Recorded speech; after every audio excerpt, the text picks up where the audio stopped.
मुख्यमंत्री देवेंद्र फडणवीस सावजीसारखे तिखट अन नागपुरी संत्र्यासारखे गोड।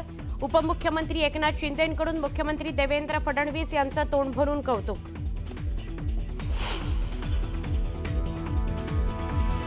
मुंबईतल्या अधिवेशनावेळी पडळकर आणि आव्हाड समर्थकांमध्ये झालेल्या गोंधळाचा अहवाल विधानसभा अध्यक्षांना देण्यात येणार। शासनाकडून याबाबत कठोर भूमिका घेतली जाण्याची शक्यता। शिंदेंचा वापर कढीपत्त्यासारखा करून नंतर फेकून दिला जाईल। जिल्हा प्रमुखांच्या बैठकीदरम्यान उद्धव ठाकरेंचं मोठं विधान।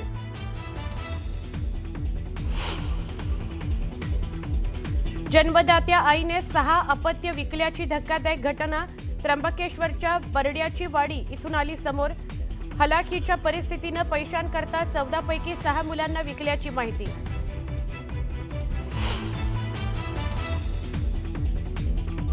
इंडिगो विमान सेवेच्या गोंधळाची केंद्र सरकारकडून गंभीर दखल।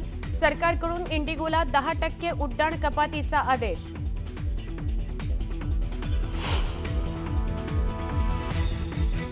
गोव्यातल्या आग लागलेल्या रोमियो लेन क्लबवर बुलडोझर कारवाई। थायलंडमध्ये पळालेल्या लुथरा ब्रदर्सनं जारी केलं ब्लू कॉर्नर नोटीस।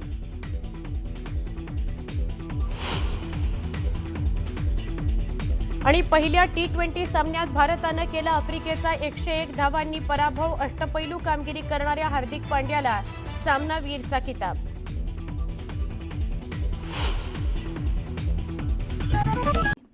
आज जागतिक भ्रष्टाचार विरोधी दिन आहे आणि आज महाराष्ट्राची सकाळ नोटांच्या बंडलबाजीनं झाली।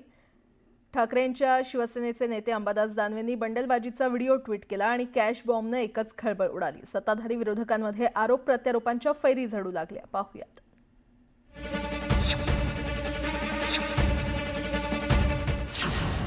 अंबादास दानवेंचा कॅश बॉम्ब। जशी धान्याची रास असते ना शेतामध्ये, तशी नोटांची रास तिथे लागलेली आहे। दानवेंच्या कॅश बॉम्बनं राजकारण तापलं। तुमच्या सत्ताधारी पक्षाच्या लोकांच्याकडे एवढी मोठ्या प्रमाणामध्ये कॅश येते कुठून? सगळं नोटांचाच कारभार आहे। सगळी लूट चालली आहे महाराष्ट्राची। सत्ताधारी विरोधकांमध्ये आरोप प्रत्यारोप।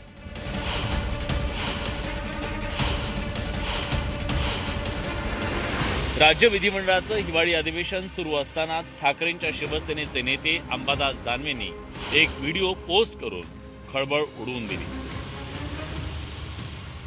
अंबादास दानवेंनी पोस्ट केलेल्या या व्हिडिओत एक व्यक्ती पैशांचं बंडल मोजत असल्याचं दिसून येतोय।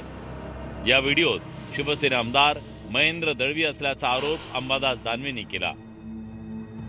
या सरकारकडे फक्त शेतकरी कर्जमाफीसाठी पैसा नाही, बाकी सगळं ओके आहे, अशी खोचक टीका त्यांनी केली। ह्या नोटा, एवढ्या नोटाचे बंडल म्हणजे रास आहे। जशी धान्याची रास असते ना शेतामध्ये, तशी नोटांची रास तिथे लागलेली आहे। हे महोदय कोणाशी बोलतायत आणि ती सगळी रास जमा करणारी व्यक्ती कोण आणि ती कुठली, तेही समोर येईल। पण आत्ताच्या घडीला मी एवढंच समोर आणलेलं आहे। त्याच्यामुळे हे जनतेसमोर आलं पाहिजे की आत्ताच्या घडीला हे सत्ताधारी पक्षाच्या लोकांनी कशा पद्धतीनं हैदोस सत्ता आणि संपत्तीचा घातलेला आहे, तो मी या व्हिडिओच्या माध्यमातून जनतेच्या समोर आणलेला आहे। अंबादास दानवेंच्या या आरोपानंतर राजकारण तापलंय। या व्हिडिओचा धागा पकडत विरोधकांनी महायुती सरकारला घेरलंय। याचा अर्थ की महाराष्ट्रामध्ये 2 नंबरचा पैसा किती आलाय सत्ताधारी पक्षांच्याकडे। तुमच्या सत्ताधारी पक्षाच्या लोकांच्याकडे एवढी मोठ्या प्रमाणामध्ये कॅश येते कुठून? सगळं नोटांचाच कारभार आहे। नोटा काय म्हणतात त्याला, खोके, हे पेट्या वगैरे सगळ्या टोपण नाव देऊन सगळी लूट चालली आहे महाराष्ट्राची। आणि लुटीचा पैसा पुन्हा निवडणुकीत वापरा। तर शेतकऱ्यांना देण्यासाठी पैसे नाही, कर्जमाफीसाठी पैसे नाहीत, पण नोटाचे बंडल यांच्याकडे कुठून येतात याची चौकशी व्हावी, अशी आमची मागणी आहे। तो व्हिडिओ पाहिला असेल, तो व्हिडिओ एक अर्थी जे सरकार आहे त्याचं प्रतीक आहे। जिथे सरकारकडे कर्जमाफीसाठी पैसे नाही आहेत, तिथे हे आमदार, यांचे सत्ताधारी आमदार पैशांच्या बॅगा घेऊन फिरतात। हेलिकॉप्टरमध्ये ज्या बॅगा घेऊन फिरतायत आणि हे जे आनंद शिराचं वाटप चाललंय, ते नेमकं कोणाचं आहे? या प्रकरणात शिवसेना आमदार महेंद्र दळवी पुढे आले। त्यांनी दानवेंचा आरोप फेटाळून लावत या प्रकरणाची चौकशी करण्याचं आव्हानच दानवेंना देऊन टाकलं. अंबादास दानवेच्या या सगळ्या गोष्टीची कीव तर नक्की येते. अशा पद्धतीचं बदनामी कटकाचं रचणं हे काय ठीक नाही आहे. त्यांनी फोटो खरंच जर दाखवावे जर असतील त्यांचे पुरावे तर माझं ना ओपन चॅलेंज आहे. यातला अंशतः जरी फोटो एखादा खरा असेल तरी मी आमदारकीचा राजीनामा द्यायला तयार आहे. पण आम्हाला बदनाम करणं, शिंदे गटाला बदनाम करणं हे त्यांचं कायमचंच झालेलं आहे आणि म्हणून त्यांच्याकडनं अशा प्रतिक्रिया नेहमी येत असतात. महेंद्र दळवीच दिसत आहेत ना, ते महेंद्र दळवीच दिसत आहेत आणि समोरचाही जो व्यक्ती आहे तोही तपासावा पोलिसांनी. ओळखतो म्हणून मी व्हिडिओ ट्विट केलेला आहे. मी काय बिन ओळखीचं ट्विट काय बिलकुल केलेलं नाही. पोलिसांनी चौकशी करा एवढंच माझं खुलं आव्हान आहे बस. दानवेंनी फोडलेला कॅश बॉम्ब आणि त्यानंतर विरोधकांनी डागलेल्या आरोपांच्या फैरीनंतर महायुतीचे नेते पुढे सरसावले. बेछूट आरोप करत बदनामीचा प्रयत्न असल्याचा पलटवार सत्ताधाऱ्यांनी केला. दृश्य जे काय त्याला आम्ही सामोरं जायला तयार आहोत. ज्याला कर नाही त्याला डर नाही आणि त्या उक्तीप्रमाणे आमच्या आमदारांनी सांगितलेलं आहे आणि जे वस्तू त्यांनी जर एवढं ठासून सांगितलेलं आहे की त्यांनी चेहरा दाखवावा आणि माझा राजीनामा घ्यावा, ह्याच्या पलीकडे अजून काय पाहिजे तुम्हाला?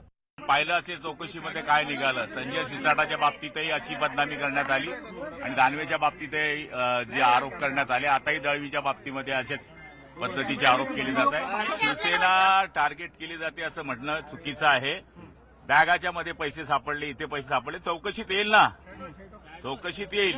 त्यामुळे कोणी काही आरोप केलं म्हणजे डायरेक्ट फाशी करायची असं काही नियम नाहीये.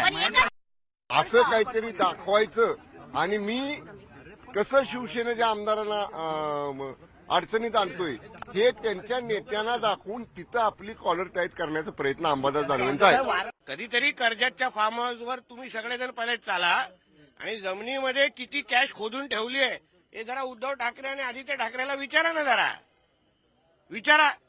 आणि त्यांनी तर कॅश, या सगळ्या कॅश वीसच्या बाबतीमध्ये त्यांनी तर बोलूच नाही, त्यांनी तर बोलूच नाही. नाहीतर एकदा सर्च ऑपरेशन कधीतरी कर्जतचा फार्म हाऊस घ्यायला लागेल, मग पळापळ होईल कशी? आणि व्हिडिओ आलेला आहे आता सत्यता तपासतील ना, सत्यता तपासल्यानंतर बोलाय. यापूर्वी मंत्री शिरसाट यांच्या खोलीत पैशांची बॅग घेऊन बसलेला व्हिडिओ व्हायरल झाला. त्यानंतर आता अंबादास दानवेंनी ट्विट केलेल्या या कॅश बॉम्बनं आरोप प्रत्यारोपांच्या फैरी झोडू लागल्यात. नागपुरात ऐन थंडीत सुरू असलेल्या अधिवेशनाचं वातावरण अंबादास दानवेंच्या या कॅश बॉम्बनं तापलेलं आहे. Bureau report, news 18 Lokmat. रायगडच्या राजकारणात शिवसेना आमदार आणि सुनील तटकरे यांच्यामधला वाद हा सर्वश्रुत आहे. आता या प्रकरणालाही या वादाशी जोडण्याचा प्रयत्न शिवसेना आमदार महेंद्र थोरवे यांनी केलाय. तर थोरवेंचे आरोप सुनील तटकरे यांनी फेटाळून लावलेत. त्यांच्या टीकेला त्यांनी उत्तर दिलंय.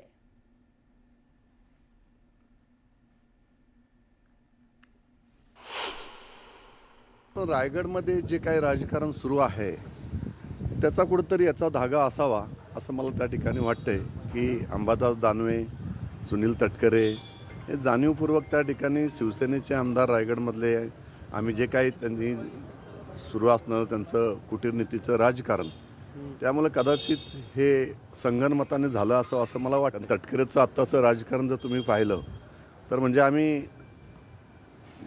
त्या ठिकाणी शत्रू पालवून ठेवलेला आहे राज्यामध्ये, राष्ट्रवादीच्या रूपाने आणि रायगडमध्ये सुनील तटकरे यांच्या रूपाने. बेजबाबदार निखालसपणाने खोटे केलेले हे आरोप आहेत.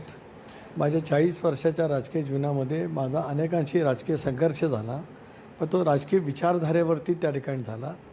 वैचारिक मतभेद असू शकतात, परंतु असला विचार माझ्या आयुष्यामध्ये कधी डोक्याला गेला नाही, मला कधी माहिती नाही. आणि अंबादास दानवे यांनी जे काय केलेलं आहे, माझा अंबादास दानवेचा वर्षभरात 2 वर्षात साधं बोलणंही नाही, माझी साधी कधी त्यांची भेटही नाही, फारसा त्यांचा माझा परिचय नाही. सेना प्रमुख मान्य बाळासाहेब ठाकरे यांच्या विचाराचा उद्धवजींच्या नेतृत्वाखाली काम करणारा शिवसैनिक आहे. असं मी तटकरे यांचं ऐकून असे धंदे मी करणार नाही आणि मी काही कोणत्या विषयासाठी सुद्धा हे केलेलं नाही. मी केलेलं आहे महाराष्ट्राची संस्कृती खोक्यांची कशा पद्धतीनं फोफावलेली आहे हे जनतेपर्यंत पोहोचविण्यासाठी मी केलेलं आहे. आमदार महेंद्र दळवी यांनी व्हिडिओतूनच अंबादास दानवे यांच्या आरोपांना उत्तर दिलंय. तटकरेंना निवडणूक जिंकल्याच्या शुभेच्छा देतानाचा दळवींच्या जुन्या व्हिडिओतून क्लिप काढून हा मॉर्फ व्हिडिओ बनवल्याचा दावा दळवींनी केलाय. तो व्हिडिओ महेंद्र दळवी यांनी समोर आणलाय.